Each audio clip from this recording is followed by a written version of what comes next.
Mes chers ambassadeurs, mes chères ambassadrices, je suis content de vous retrouver. Toujours ambiance crépusculaire sur le port. J'ai décidé de marcher un petit peu. J'aime bien de temps en temps me balader. Je vais faire les 100 pas dans un sens, dans l'autre.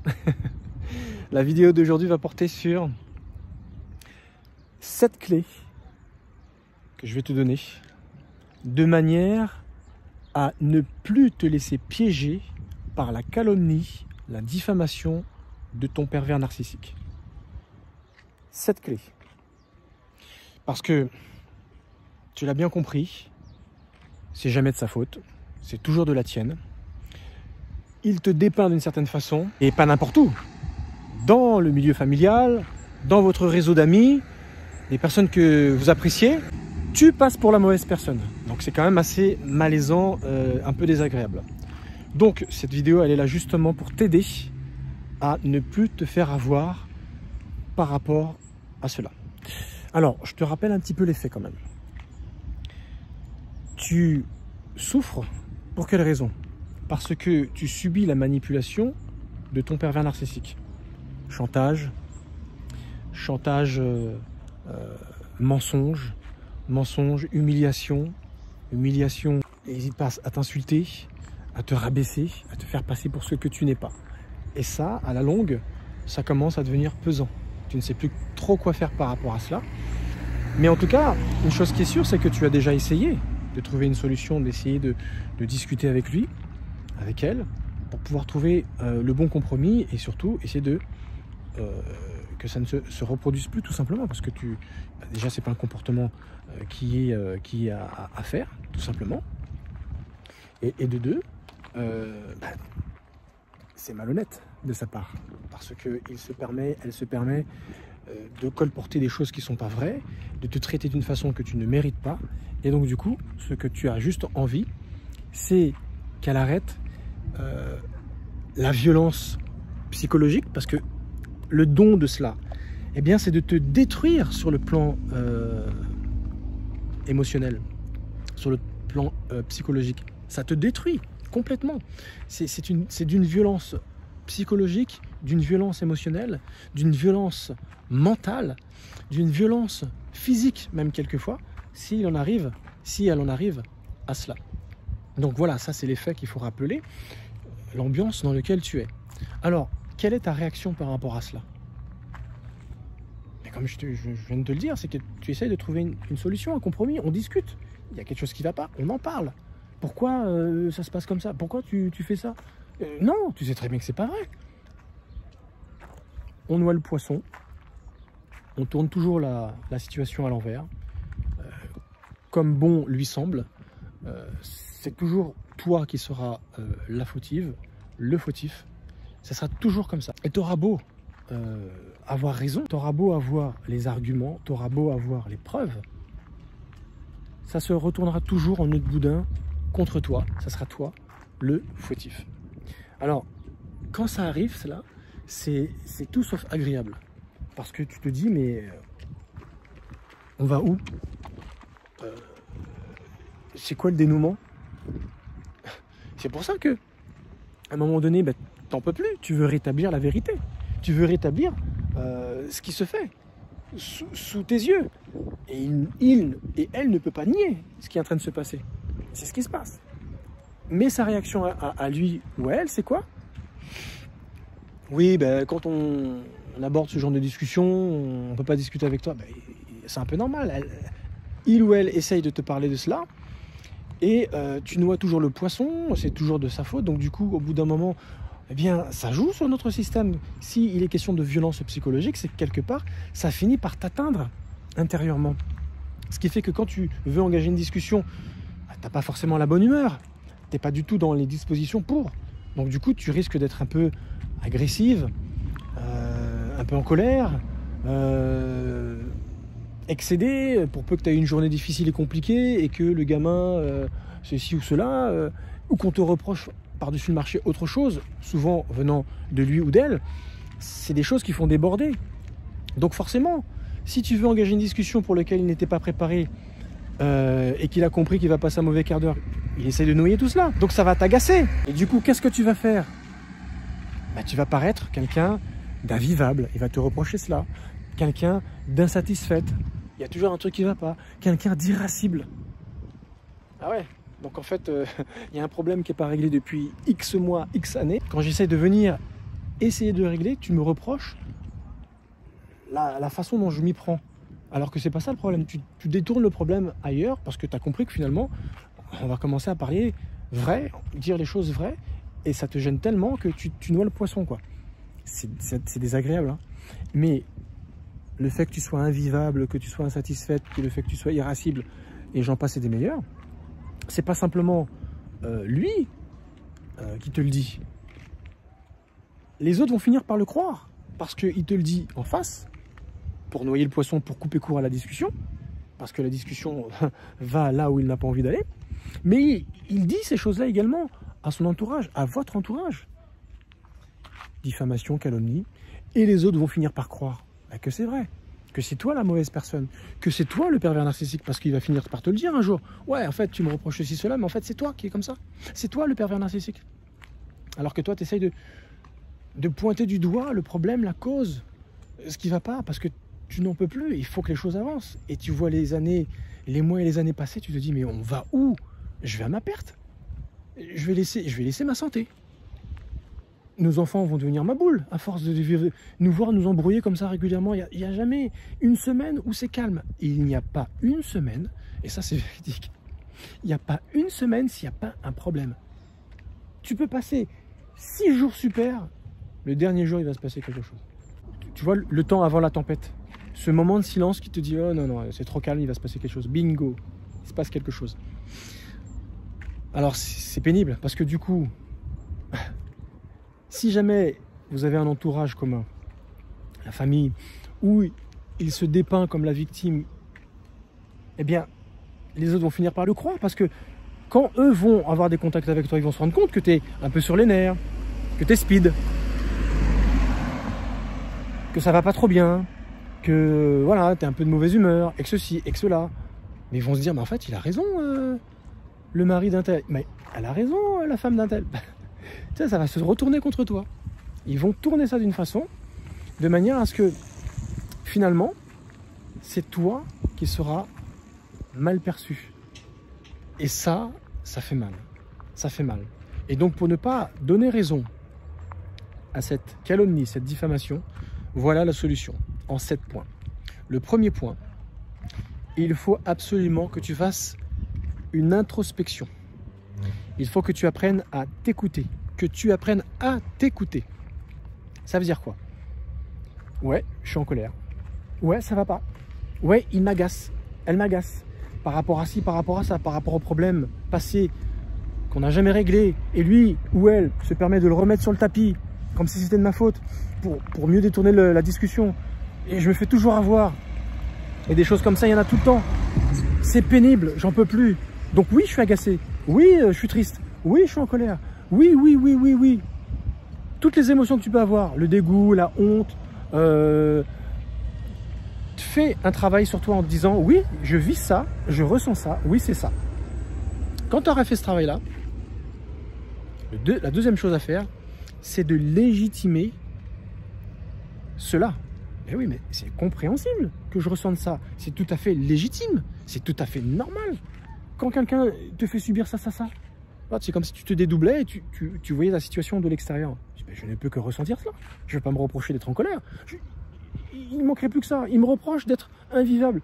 Mais qui peut vivre ça? Il me reproche d'être insatisfait. Qui peut être satisfait de ça? Il me reproche d'être irascible. Oui, c'est normal que je change d'humeur comme ça et que je pète facilement. Parce que c'est un truc qui ne se règle jamais. Et quand j'essaye d'apporter des éléments pour trouver une solution, paf, il botte en touche. Il m'emmène sur Mars, il détourne la discussion, il noie le poisson, et finalement, on reste avec ça, comme ça, parce qu'en réalité, si tu n'as pas compris, c'est sa manipulation. C'est de cette façon qu'il te maintient pendant des mois et des années, d'une certaine façon, pour que tu continues de lui donner toute l'attention dont il a besoin, et de rester la même personne qui alimente, qui donne toute son énergie. Voilà pour quelle raison, au bout d'un moment, tu n'en peux plus. Mais si tu continues de vivre cela à chaque fois qu'il noie le poisson et que tu continues à lui donner, après ma discussion qui tombe à l'eau, ben c'est toi qui te fais avoir.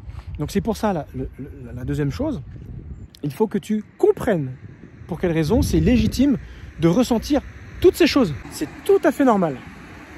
Tu te dis, mais c'est normal en fait. Je ressens ça, je vis ça comme ça, ben, c'est normal. Il ne peut pas me reprocher cette chose. Et il ne peut pas diffuser ces choses à droite à gauche et ne me montrer que la partie visible de l'iceberg, là où je ne suis pas d'une bonne humeur. Il va vendre tout ça, mais il ne va pas dire pour quelle raison je suis comme ça. La partie basse. Et il est bien lui. Elle est bien elle. Donc du coup, je passe pour la mauvaise personne, mais on reste toujours sur du superficiel. Troisième chose à faire. Il faut absolument que tu gères tes émotions. Maintenant que tu as compris que c'est légitime pour toi d'être en colère, d'être dans le dégoût, d'être dans l'humiliation, peu importe, tu gères cette émotion. Dis bon, ok, j'ai le droit de m'autoriser de ressentir cette émotion, de ressentir ce ressenti. C'est tout à fait normal par rapport à ce que je suis en train de vivre. Mais il faut que je tempère. Alors c'est pas un travail que tu arriveras à faire le même jour. Peut-être que tu auras un jour, voire plusieurs jours sur le premier point. Et pareil pour le deuxième, etc. Tu te laisses le temps. Mais en tout cas, c'est un travail qu'il faut que tu fasses avec toi. Tu sais ce que je suis en train de te dire là? Les clés que je suis en train de te donner, c'est exactement ce que tu ferais avec un thérapeute. Donc c'est vraiment puissant ce que je suis en train de te dire. C'est vraiment un cadeau, un gros cadeau que je suis en train de te donner. En 3, apprends à gérer tes émotions. J'ai envie de dire, le troisième mois, c'est la seule chose qui serait bon pour toi de faire véritablement avec un psychothérapeute, parce qu'il va t'aider à enlever l'énergie négative liée au ressenti négatif. Et ça, il n'y a que en séance qu'on arrive à le faire. Sinon, ça peut prendre souvent des années pour discerner comment t'en es arrivé à cela et pourquoi tu ressens cela. Et mettre véritablement le doigt sur le bon ressenti. Donc, apprends à gérer ton émotion, parce qu'une émotion a besoin de s'exprimer. Et si jamais tu l'exprimes et que cette émotion, elle est un peu violente, elle ne te permet pas d'avoir une discussion saine avec ton pervers narcissique, voilà pour quelle raison je te conseille de tempérer ton humeur, parce que ça va se jouer contre toi. Ne plus agir sur le coup de l'émotion. Voilà ce que je t'invite à faire avec ce troisième point, cette troisième clé. En 4, il faut absolument que tu ne te justifies plus face à ces calomnies, face à cette diffamation qu'il colporte dans votre cercle familial ou privé. Ne surtout pas te justifier. Tu vas côtoyer les mêmes personnes qui entendent des mauvaises choses sur toi par ton conjoint, par ta conjointe. Et quand tu as affaire à eux, ne montre pas dans ton regard, bon, je sais que vous entendez des choses sur moi, je sais qu'il t'a parlé, je sais qu'elle t'a parlé. Ne montre pas ça dans ton regard, parce que ça se sait. Un regard interrogateur, suspicieux. Non. Et eux, ce qu'ils vont attendre de cela, ben, c'est que tu te justifies. Ouais, je sais des choses, mais bon, je te dis pas trop ce que je sais. Ils vont jouer avec ça, ils vont alimenter en fait tout ce qui peut se dire de négatif sur toi. Et ça va jouer en ta défaveur. Donc, ne te justifie pas. Tu restes normal, tu restes une personne avenante, polie, qui parle de tout à fait autre chose, et ça va les remettre, elles, en question. Parce que sinon, tu vas tendre le bâton pour te faire battre. Et de rajouter plus de poids à tout ce qu'il peut dire de négatif, tout ce qu'elle peut dire de négatif sur toi dans ton dos. Voilà pour quelle raison il faut absolument avoir cette attitude. Ne te justifie plus jamais. Tu vois ? La 5e chose à faire, ne te justifie plus non plus devant ton pervers narcissique. Ne réagis plus de la même façon lorsqu'il se victimise, lorsqu'il te culpabilise. Parce que quand il fait cela, quand il est dans cet état, dans ces phases-là, c'est qu'il sent que tu commences à lui échapper, il a juste besoin de te remettre à cette place où c'est toi qui n'es pas bien. Où c'est toi qui donne constamment toute l'attention tournée vers lui, vers elle. C'est de ça dont il a besoin. Et il sent que tu n'es plus comme avant, que tu ne réagis plus comme avant. Et il a juste besoin de revenir sur ses fondamentaux pour te ramener là où tu es censé être, parce que c'est à cette place que moi je veux que tu sois. Donc c'est pour ça, ne te justifie plus. Donc ça veut dire que si jamais il commence à essayer de te manipuler. Alors, t'as pas reçu mon texto? Je t'ai envoyé un texto. Ah oui? Ah peut-être. Bah tu pourrais lire les textos que je t'envoie quand même, ça fait un moment que je te l'ai envoyé. Ah, je suis désolé, j'étais occupé. Pas plus que cela. Et tu faisais quoi? J'étais occupé. Ouais, mais t'étais où? J'étais occupé.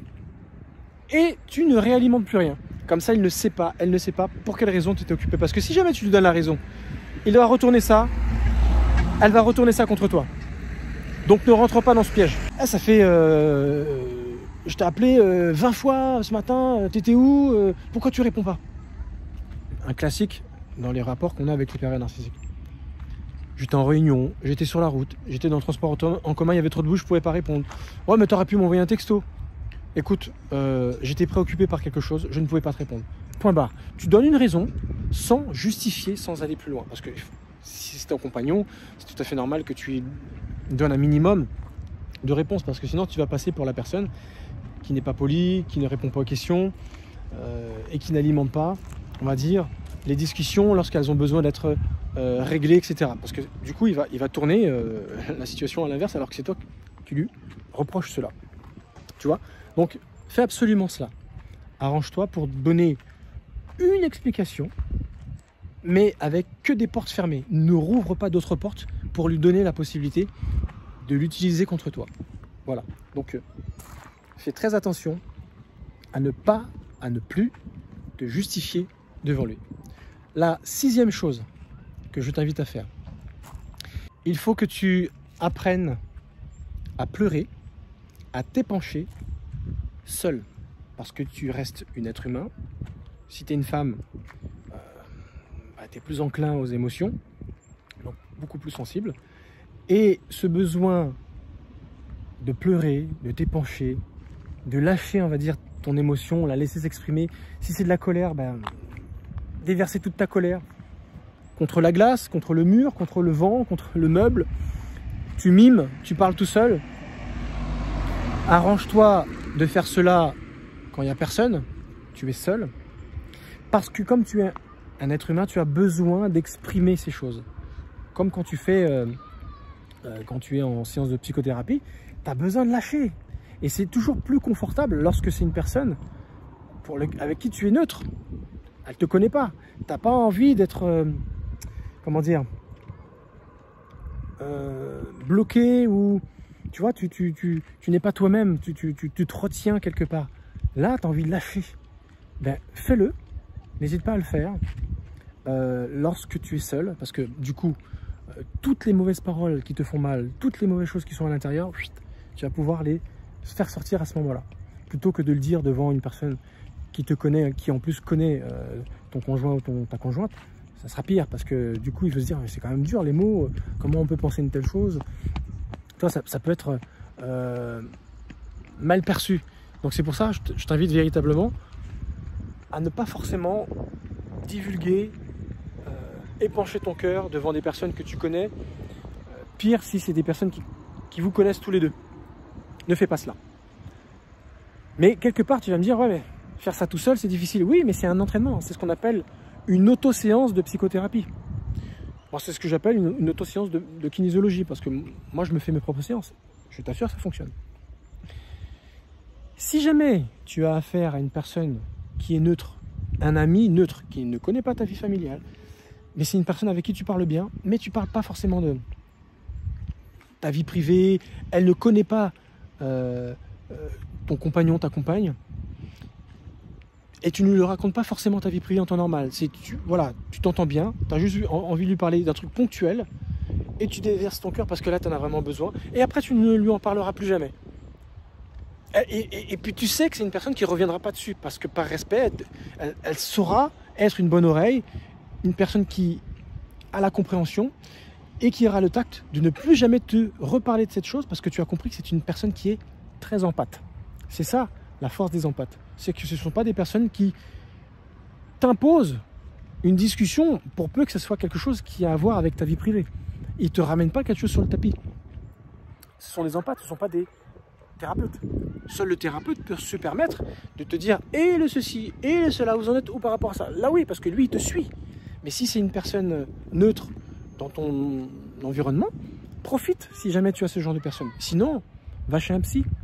Parce que là, tu pourras vraiment dire tout ce que tu as sur le cœur. Elle ne te jugera pas. Parce que ce qui est important dans ce moment-là, après avoir fait la clé 1 et la clé 2, c'est de pouvoir le faire avec une tierce personne. Mais tu vois, ça ne vient qu'en 6e. T'imagines? Qu'en 6e. C'est pour te dire que le travail sur toi-même est le plus important. Si tu peux le faire avec un psy, ça sera que mieux. Parce que la neutralité, il ne te jugera, elle ne te jugera jamais par rapport à ce que tu pourras dire de dégoûtant comme parole, tu vois. Non, cette personne comprendra que c'est important que ce soit dit de cette façon, tel mot, avec telle virulence. Il le comprendra, elle le comprendra, cette personne, c'est son travail. Et le dernier point, j'ai envie de dire, ce qui couronne le tout, rappelle-toi constamment pour quelle raison tu fais ces choses de cette façon. Quel est ton objectif? De faire le 1, le 2, le 3, jusqu'au 6. Le 7e est là juste pour te rappeler la raison de tout cela, le bien fondé de tout cela. Parce que j'ai décidé de ne plus me laisser faire. Ça peut être ça. Parce que j'ai décidé de rompre. Mais je voudrais le faire gentiment, calmement, sans qu'il le sache, sans qu'elle le sache, et que ça puisse se faire gentiment, sans débordement, et je calcule mon coût.